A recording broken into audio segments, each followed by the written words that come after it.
Good morning friend, मैं सुप्रिया स्वागत करती हूँ आपका डिकोड एग्जाम में। फ्रेंड, आज डेली करंट अफेयर्स की क्लास में हम डिस्कस करेंगे 9 दिसंबर से रिलेटेड जितने भी न्यूज़ हैं, जितने भी इवेंट्स हैं जो हमारे एग्जाम के लिए इंपॉर्टेंट हैं, हम उन्हें एक एक करके यहाँ पे डिस्कस करेंगे। तो आइए फ्रेंड स्टार्ट करते हैं आज की क्लास। और आज की क्लास में हमारा सबसे पहला प्रश्न है कि निम्नलिखित में से किसे सिप्रियन फोयस पुरस्कार के लिए चुना गया है? अर्णव सिंह को, विजय सेन को, निखिल श्रीवास्तव को या फिर अजय शेखर को? तो इसका करेक्ट आंसर हो जाएगा फ्रेंड सी। ठीक है, निखिल श्रीवास्तव को सिप्रियन फोयस पुरस्कार के लिए चुना गया है और इन्होंने जो मैथमेटिक्स के क्षेत्र में जो इनका योगदान रहा है, उस योगदान को ध्यान में रखते हुए इस पुरस्कार के लिए इनको चुना गया है। और ये एक तरीके से प्रख्यात जो है भारतीय अमेरिकी गणितज्ञ हैं और इनको संयुक्त रूप से सिप्रियन फोयस पुरस्कार के लिए चुना गया है। कौन? निखिल श्रीवास्तव को। ठीक है, इनको किस लिए चुना गया है? इन्होंने देखा जाए अमेरिकन मैथमेटिकल सोसाइटी द्वारा ऑपरेटर थ्योरी में अत्यधिक मूल्य कार्य के लिए इनको चुना गया है। और इन्होंने देखा जाए तो एक यह पुरस्कार जो है अवयव के अभिलक्षणिक बहुपद को समझाने के लिए दिया गया है, जिसको क्या कहते हैं? पॉलिनॉमिनल ऑफ मैट्रिसेस। ठीक है, ये चीज़ ध्यान रखिएगा, जो मैथ्स के स्टूडेंट होंगे उसको बेहतर समझ होंगे कि किस क्षेत्र में इनके कार्य के लिए जो इन्होंने योगदान दिया उसके लिए इनको जो है चुना गया है। किस चीज़ के लिए? ये भारतीय अमेरिकी गणितज्ञ निखिल श्रीवास्तव। ठीक है, सिप्रियन फोयस पुरस्कार। ठीक है, नेक्स्ट बढ़ते हैं। अगला है, हाल ही में पारित national institute of pharmaceuticals education and research विधेयक 2021, जो कि एक संशोधन विधेयक है, संशोधन विधेयक 2021 कितने संस्थानों को राष्ट्रीय महत्व के संस्थानों का दर्जा प्रदान करने का प्रयास करता है? 6, 7, 8 या फिर 9? तो इसका करेक्ट आंसर फ्रेंड हो जाएगा 6। ठीक है, यानी कि ए आपका करेक्ट आंसर है। तो ये जो बिल पास हुई है अभी हाल ही में, national institute of pharmaceuticals and education, ठीक है, ये जो बिल होगी, ये देखा जाए जो राष्ट्रीय औषधि शिक्षण अनुसंधान संस्थान संशोधन विधेयक 2021, इसके तहत जो है 6 संस्थानों को राष्ट्रीय महत्व के संस्थानों का दर्जा प्रदान करने का प्रयास किया गया है। और यहाँ पे देख लेते हैं, ये जो बिल पास की गई लोकसभा में पारित किया गया है, national institute of pharmaceutical education and research संशोधन विधेयक, जिसे हिंदी में क्या कहेंगे? राष्ट्रीय औषधि शिक्षण और अनुसंधान संस्थान संशोधन विधेयक। ठीक है, चूंकि फ्रेंड बात ऐसी थी कि जो सभा के सदस्य थे उसमें कई सदस्य ऐसे थे जो इस बात की मांग कर रहे थे कि देश में जितने भी औषधि संस्थान हैं, जितने भी औषधि अनुसंधान है, यानी कि जो फार्मास्यूटिकल्स जो रिसर्च ऑर्गेनाइजेशन है, उनको बढ़ावा दिया जाए और उनको एक समयबद्ध तरीके से उत्कृष्ट अनुसंधान संस्थानों का जो परिसर है वो स्थापित किया जाए। इसके लिए जो औषधि क्षेत्र के जो शैक्षिक संस्थान हैं वो राष्ट्रीय महत्व के संस्थान बने, ये सदस्यों की मांग थी। इसमें जो है रिसर्च यानी कि शोध जो है उस कार्य को बढ़ावा दिया जाए, उन संस्थानों को, शैक्षिक संस्थानों को मतलब एक तरीके से राष्ट्रीय महत्व का दर्जा प्रदान किया जाए। इन सब उद्देश्यों को ध्यान में रखते हुए ये बिल लाया गया, national institute of pharmaceutical education and research विधेयक बिल। और फिर इसके तहत देखा जाए जो शिक्षा और अनुसंधान के 6 और संस्थानों को विशेष दर्जा देने का प्रावधान किया गया है। ठीक है, इसमें और इन संस्थानों के लिए एक नई परिषद स्थापित करने का भी प्रयास किया गया है, ये चीज़ ध्यान रखिएगा विधेयक में। और ये बिल जो है किसका संशोधन है? यानी कि इसके पहले जो देखा जाए, ये बिल जो है national institute of pharmaceutical education and research bill act 1998 का, ये जो 1998 का एक्ट था इससे संबंधित, इसी में ये संशोधन हो रहा है। ठीक है, ये चीज़ ध्यान रखिएगा। विधेयक जो बिल आया है 2021 में लोकसभा में पास किया गया, तो ये चीज़ ध्यान रखिएगा। अगला प्रश्न है, राज्यसभा ने बांध सुरक्षा विधेयक 2019 को मंजूरी दे दी है, जिसे लोकसभा ने किस दिन पारित किया था? देखिए, ये बिल थी, कौन सा बिल है? बांध सुरक्षा विधेयक 2019 में पारित कर दिया गया था लोकसभा से। इसमें पूछा है प्रश्न कि भी जो इस बिल को जो राज्यसभा ने भी पारित कर दिया, तो इस बिल को लोकसभा के द्वारा किस डेट को पारित किया गया था वर्ष 2019 में? 10 अगस्त 2019, 2 अगस्त 2019 या फिर 15 जुलाई 2019 या फिर 30 अगस्त 2019? Correct answer friend B. ठीक है, 2 अगस्त 2019 को ये बिल जो है वो लोकसभा से पास कर दी गई थी। कौन सी बिल? बांध सुरक्षा विधेयक 2019 बिल, जिसको भी हाल ही में राज्यसभा के भी द्वारा पास कर दिया गया है। और ये जो विधेयक है फ्रेंड, जितने भी देश भर में जो कुछ खास जो बांध है, ठीक है, जो बांध परियोजनाएं हैं, उन बांधों की निगरानी करने के लिए, उन बांधों का निरीक्षण करने के लिए, उन बांधों का संचालन और रख रखाव करने के जो है प्रावधान के साथ इस बिल को जो है वो राज्यसभा से पारित कर दिया गया है। तो ये चीज़ ध्यान रखिएगा, राज्यसभा ने बाध्य सुरक्षा विधेयक 2019 को 2 आधिकारिक संशोधनों के साथ ध्वनि मत के साथ से मंजूरी दे दिया है, जिसे देख लीजिए 2 अगस्त 2019 को लोकसभा के द्वारा जो है पारित किया गया था। ये जो संशोधन विधेयक है, यानी माफ करिएगा, ये जो विधेयक है बाध्य सुरक्षा विधेयक 2019, ये क्या है कि बांध की विफलता से संबंधित जो आपदाओं की रोकथाम के लिए एक निर्दिष्ट बांध की निगरानी, ठीक है, निरीक्षण, संचालन और रख रखाव प्रदान करेगा। ठीक है, तो ये ध्यान रखिएगा। और इसी के साथ साथ ये जो विधेयक है वो एक तरीके से जो बांधों की जो सुरक्षा है उसको सुनिश्चित करने का प्रावधान इस विधेयक में शामिल किया गया। और साथ ही साथ इस विधेयक में ध्यान रखिएगा, भारतीय बांध सुरक्षा समिति और राष्ट्रीय बांध सुरक्षा प्राधिकरण गठित करने का भी जो है प्रावधान किया गया है। ठीक है, ये जो विधेयक है, देखते हैं आगे क्या होता है। इसके बाद राष्ट्रपति की सिग्नेचर होती है, क्या होता है। ठीक है, बाकी ये विधेयक जो है पारित कर दिया गया है राज्यसभा से। नेक्स्ट है, हाल ही में चॉकलेट बॉर्डर फ्लीटर नामक तितली की नई प्रजाति किस राज्य में पाई गई है? उत्तराखंड में, अरुणाचल प्रदेश में, असम में, सिक्किम में। करेक्ट आंसर फ्रेंड डी है। ठीक है, सिक्किम में चॉकलेट बॉर्डर फ्लीटर नामक की तितली की एक नई प्रजाति मिली है। और ये कहाँ से सिक्किम में मिली है? तो ये देख लीजिएगा, सिक्किम में पाई गई है ये नई प्रजाति, उसका नाम देखिए क्या है, जोग्राफेटस डोंजोगेंसिस जो है, ये इस चॉकलेट बॉर्डर फ्लीटर जो तितली मिली है, ये इसका वैज्ञानिक नाम है। कहाँ से मिली है फ्रेंड? सिक्किम से मिली है। और इस तितली के जो संबंधित जो रिश्तेदार थे, करीबी रिश्तेदार, मतलब इनकी प्रजाति से संबंधित, ये देखा जाए मुख्य रूप से दक्षिण पूर्व चीन और हांगकांग में ये पाए जाते थे। ठीक है, जब हम सिक्किम की बात करते हैं तो सिक्किम जिसकी राजधानी फ्रेंड गंगटोक है। ठीक है, गंगटोक भी कह सकते हैं। और यहाँ के जो मुख्यमंत्री हैं वो है PS गोले। ठीक है, PS गोले जो है वो यहाँ के मुख्यमंत्री हैं। और यहाँ के जो गवर्नर हैं उनका नाम है गंगा प्रसाद। ठीक है, गंगा प्रसाद जो है सिक्किम के क्या है? गवर्नर है। ठीक है, सिक्किम की राजधानी गंगटोक है, बेहद खूबसूरत जगह है, कई लोग गए भी होंगे। बाकी नेक्स्ट प्रश्न है हमारा कि निम्नलिखित में से किस वर्ष तक भारत के पास 9 परमाणु रिएक्टर होंगे? मोस्ट इंपॉर्टेंट प्रश्न ये है, 2024 तक, 2023 तक, 2025 तक या फिर 2026 तक। करेक्ट आंसर फ्रेंड ए है। ठीक है, तो ये जो है 2024 तक भारत के पास 9 परमाणु रिएक्टर होंगे, ऐसा केंद्र सरकार का कहना है। तो केंद्र सरकार के अनुसार देखा जाए देश भर में जो है 2024 तक जो है 9 परमाणु रिएक्टर होंगे, ये चीज़ ध्यान रखिएगा।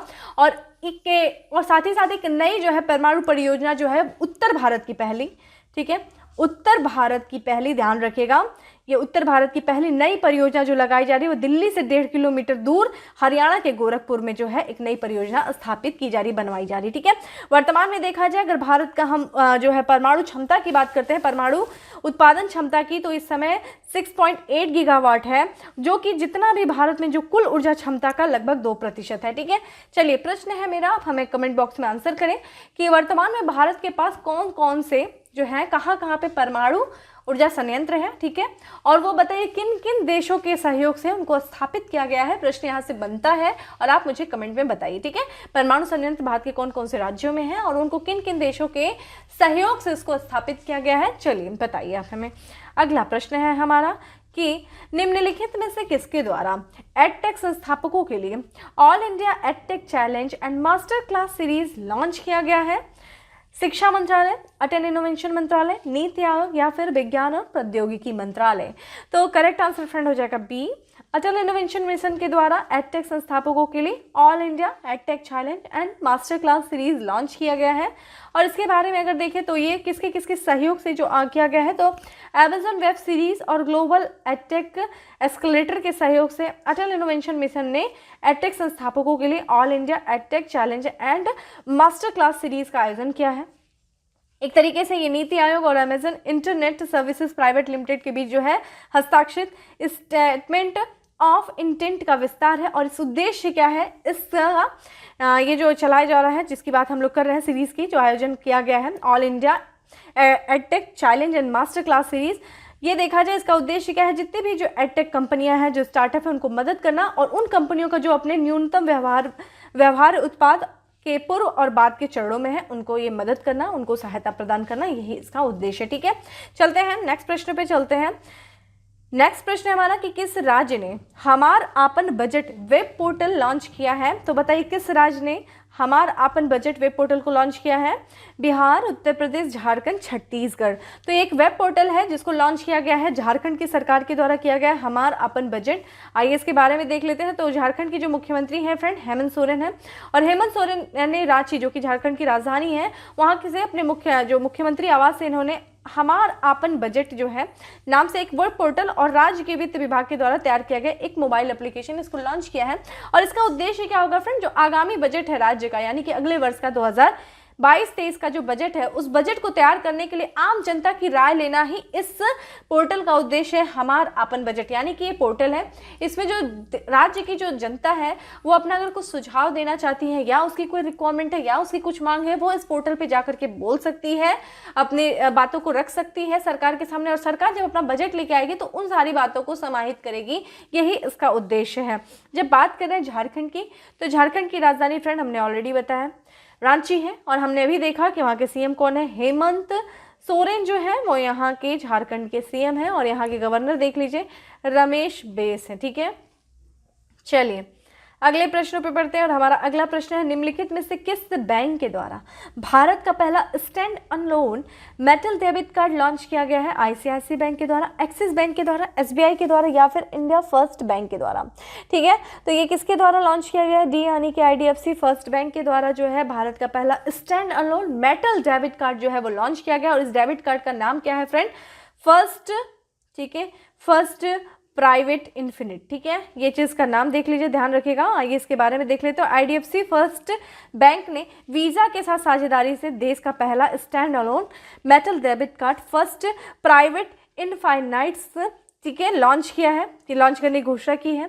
और ये फर्स्ट प्राइवेट इनफाइनाइट क्या होगा? एक लाइफ टाइम फ्री कार्ड होगा, जो कि विशेष रूप से उन ग्राहकों के लिए डिजाइन किया गया है फ्रेंड, जो कि बैंक के जो first private programme premium savings और वेल्थ ऑफरिंग का हिस्सा है। ये उन ग्राहकों के लिए इसको लॉन्च किया गया है। क्या नाम है? First private infinite. किसके द्वारा? आईडीएफसी फर्स्ट बैंक के द्वारा। ठीक है, क्या है ये? देश का पहला standalone metal debit card है। ठीक है, आगे बढ़ते हैं, नेक्स्ट प्रश्न पे चलते हैं। नेक्स्ट है कि हाल ही में किस परियोजना ने 2 यूनेस्को विरासत पुरस्कार जीता है? तो किस परियोजना ने 2 यूनेस्को विरासत पुरस्कार जीता है? निजामुद्दीन बस्ती परियोजना, नमामि गंगे परियोजना, धौलावीरा परियोजना, या फिर अजंता परियोजना? करेक्ट आंसर फ्रेंड ये है, निजामुद्दीन बस्ती परियोजना ने 2 यूनेस्को विरासत पुरस्कार जीता है।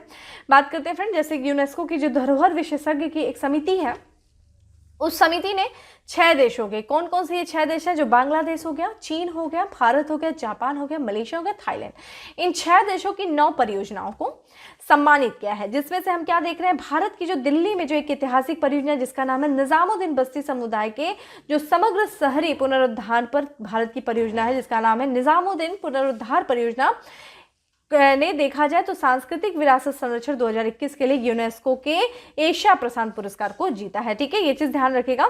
तो ये जो निजामुद्दीन का जो ऐतिहासिक जो निजामुद्दीन बस्ती समुदाय के जो है ये परियोजना को इन्होंने, ये जो परियोजना है इसने यूनेस्को के धरोहर संरक्षण के लिए एशिया प्रशांत पुरस्कार की 2 श्रेणियों में इनको पुरस्कृत किया गया। और ये 2 श्रेणियां फ्रेंड कौन कौन सी हैं? उत्कृष्टता का पुरस्कार यानी कि अवार्ड ऑफ एक्सीलेंस, और क्या है? संवहनीय विकास के लिए विशेष मान्यता यानी कि special recognition for sustainable development. इन 2 श्रेणियों का पुरस्कार प्राप्त किया है। किसने किया है? निजामुद्दीन पुनरुद्धार परियोजना। ठीक है, चलिए बताइए निजामुद्दीन की जो दरगाह है वो भारत में कहाँ पे है? ठीक है, निजामुद्दीन का हम लोगों ने जब किस जो है, अगर आपने हिस्ट्री पढ़ी होगी तो आप लोगों ने आंदोलन पढ़ा होगा, भक्ति आंदोलन और सूफी आंदोलन। आप मुझे बताइए कि किस संप्रदाय से, किस सिलसिले से संबंधित है निजामुद्दीन औलिया? ठीक है, और इनके एक बहुत प्रिय शिष्य हुआ करते थे, हम लोगों ने हिस्ट्री की क्लास में डिस्कस भी किया है। आप उनका हमें नाम बताइए। ठीक है, तो आप मुझे बताइए निजामुद्दीन औलिया के बारे में। ठीक है, चलिए आगे बढ़ते हैं नेक्स्ट प्रश्न में और अंतिम प्रश्न पे चलते हैं कि 10वीं वार्षिक विश्व सहकारी मॉनिटर रिपोर्ट, ठीक है, वर्ल्ड कोऑपरेटिव मॉनिटर रिपोर्ट 2021 में कौन से संस्थान पहले स्थान पर है? भारतीय कृषि अनुसंधान संस्थान, इफ्को, भारतीय वन अनुसंधान संस्था, या फिर राष्ट्रीय डेयरी अनुसंधान संस्था? करेक्ट आंसर फ्रेंड क्या हो जाएगा? आपका करेक्ट आंसर बी हो जाएगा, यानी कि इफ्को को विश्व सहकारी मॉनिटर रिपोर्ट 2021 में जो है पहला स्थान प्राप्त हुआ है। और यहाँ पे देख लेते हैं 10वीं वार्षिक विश्व सहकारी मॉनिटर रिपोर्ट 2021 में भारत की जो भारतीय किसान उर्वरक सहकारी लिमिटेड यानी कि इफ्को को दुनिया के शीर्ष 300 सहकारी समितियों में नंबर 1 कोऑपरेटिव यानी कि नंबर 1 सहकारी स्थान जो प्राप्त हुआ है। और ये जो रैंक है फ्रेंड जो दिया जाता है वो किस आधार पे है, ये देखा जाए जो रैंक है ये प्रति व्यक्ति सकल घरेलू उत्पाद जीडीपी पे जो कारोबार के अनुपात पर दिया जाता है। और ये जो रिपोर्ट है क्या दर्शाता है, इफ्को देश के सकल घरेलू उत्पाद और आर्थिक विकास में एक महत्वपूर्ण योगदान दे रहा है, ये रिपोर्ट दर्शाता है। फ्रेंड अगर हम लोग इफ्को की बात करें तो इफ्को ने ही दुनिया का पहला नैनो यूरिया जो है वो दुनिया भर के किसानों के लिए जो है शुरू किया था इफ्को ने। इफ्को के और योगदान की बात करें फ्रेंड तो इफ्को ने देखा जाए इफ्को ने कोविड-19 के दौरान जो आबादी को मुफ्त में ऑक्सीजन प्रदान करने के लिए अपने खर्च पे इफ्को ने अपने खर्च पे उत्तर प्रदेश हो गया, गुजरात हो गया, उड़ीसा हो गया, यहाँ पे 4 ऑक्सीजन संयंत्र भी स्थापित किया था। तो ये सब बहुत महत्वपूर्ण योगदान रहे हैं इफ्को के। और इस सब को ध्यान में रखते हुए जो वर्ल्ड कोऑपरेटिव मॉनिटर रिपोर्ट 2021 है उसने इसको प्रथम श्रेणी पे रखा है। और ये देखा जाए वर्ष 2021 की वर्ल्ड कोऑपरेटिव मॉनिटर जो रिपोर्ट है इंटरनेशनल कोऑपरेटिव अलायंस और European research institute on cooperative and social enterprises द्वारा जो है वो प्रकाशित की गई थी। तो फ्रेंड इस तरीके से था आज का हमारा 10 MCQ। अब हम आते हैं फैक्ट्स ऑफ द डे में, जिसमें सबसे पहला फैक्ट्स है कि अंतर्राष्ट्रीय नागरिक उड्डयन दिवस मनाया गया। कब मनाया गया? 7 दिसंबर को मनाया गया।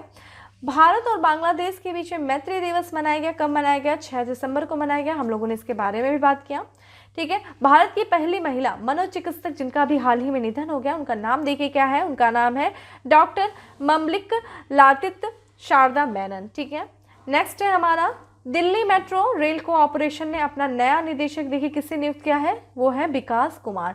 तो विकास कुमार जो कि दिल्ली मेट्रो रेल कोऑपरेशन के निदेशक के तौर पर नियुक्त किए गए हैं। IIT मद्रास ने अपने स्टार्टअप के लिए महिला क्रिकेटर स्मृति मंधाना को ब्रांड एम्बेसडर नियुक्त किया है। किसने? देखिए ये IIT जो मद्रास उसका ये स्टार्टअप है जिसका नाम क्या है, इनक्यूबेटेड स्टार्टअप गूवी, ठीक है। तो गूवी के लिए किसको ब्रांड एम्बेसडर बनाया गया है? ये महिला क्रिकेटर स्मृति मंधाना को बनाया गया है। एक कैलेंडर वर्ष में 4 बार 50 से अधिक विकेट लेने वाले जो पहले भारतीय गेंदबाज बन गए हैं, कौन बन गए हैं? रविचंद्रन अश्विन, ठीक है।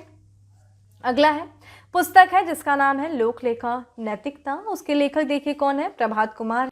नेक्स्ट है कैम्ब्रिज डिक्शनरी का वर्ल्ड ऑफ द ईयर क्या चुना गया है 2021 के लिए? परसिवरेंस, ठीक है, यानी कि दृढ़ता को चुना गया है। वही नेक्स्ट है हमारा भारतीय मोबाइल एसेसरीज निर्माण ब्रांड जिसका नाम है यूनिक्स। तो यूनिक्स ने अपना ब्रांड एम्बेसडर के रूप में किसे साइन किया है? भारतीय क्रिकेट गेंदबाज जसप्रीत बुमराह को जो है वो यूनिक्स ने अपना ब्रांड एम्बेसडर के रूप में साइन किया है। सशस्त्र सेना झंडा दिवस मनाया गया। कब मनाया गया फ्रेंड? 7 दिसंबर को मनाया गया। तो ये थे हमारे 10 फैक्ट्स ऑफ द डे। अब हम आ जाते हैं उत्तर प्रदेश स्पेशल में। उत्तर प्रदेश स्पेशल में सबसे पहला स्पेशल है कि उत्तर प्रदेश के गोरखपुर में दूरदर्शन के स्टेशन का उद्घाटन किया जा रहा है। क्या है? अर्थ स्टेशन, ठीक है। अर्थ स्टेशन जो है वो दूरदर्शन स्टेशन है जो कि उत्तर प्रदेश के गोरखपुर जिले में स्थापित किया गया है। मंदिर में चढ़े फूलों से पर्स और जैकेट बनाने की पहल किसके द्वारा शुरू की गई है? ये गोरखपुर नगर निगम के द्वारा शुरू किया गया है, ठीक है। जो मंदिर में जो फूल चढ़ाए जाते हैं उनसे पर्स और जैकेट बनाने का ये पहल है, ठीक है। अगला है ऊर्जा बचाने वाला देश का पहला डेमो भवन बनाने का निर्णय लिया है। किसने निर्णय लिया गया? कहाँ पे बनाया जाएगा ये डेमो भवन? ये बनाया जाएगा लखनऊ में बनाया जाएगा, ठीक है। ऊर्जा बचाने वाला देश का पहला डेमो भवन बनाने का निर्णय लिया गया है लखनऊ में। उत्तर प्रदेश का पहला मेडिकल डिवाइस पार्क बनेगा। कहाँ बनेगा? नोएडा में बनेगा। और वहीं देखते हैं एक जिला एक उत्पाद कृषि योजना की शुरुआत किसके द्वारा की गई है? वो भी किया गया है उत्तर प्रदेश सरकार के द्वारा, ठीक है। तो फ्रेंड इस तरीके से था आज का हमारा 10 MCQ और फिर हम लोगों ने देखा 10 आपके फैक्ट्स ऑफ द डे और साथ ही साथ हम लोगों ने 5 जो है वो उत्तर प्रदेश स्पेशल देखा। कल मैं कुछ क्वेश्चंस को नहीं दे पाई थी फ्रेंड, उसके लिए मुझे माफ़ करिएगा, ठीक है। बाकी मैंने आज आपको जो क्वेश्चंस दिया है मुझे उम्मीद है आप उसका आंसर करेंगे। बाकी सेशन अच्छा लगा होगा तो आप उसको लाइक करना नहीं भूलें, ज़्यादा से ज़्यादा लोगों को शेयर करें और चैनल में पहली बार आया है तो सब्सक्राइब करना नहीं भूलें। बाकी फिर मिलते हैं अपने नेक्स्ट सेशन में, तब तक के लिए bye, have a good day, stay safe and stay happy.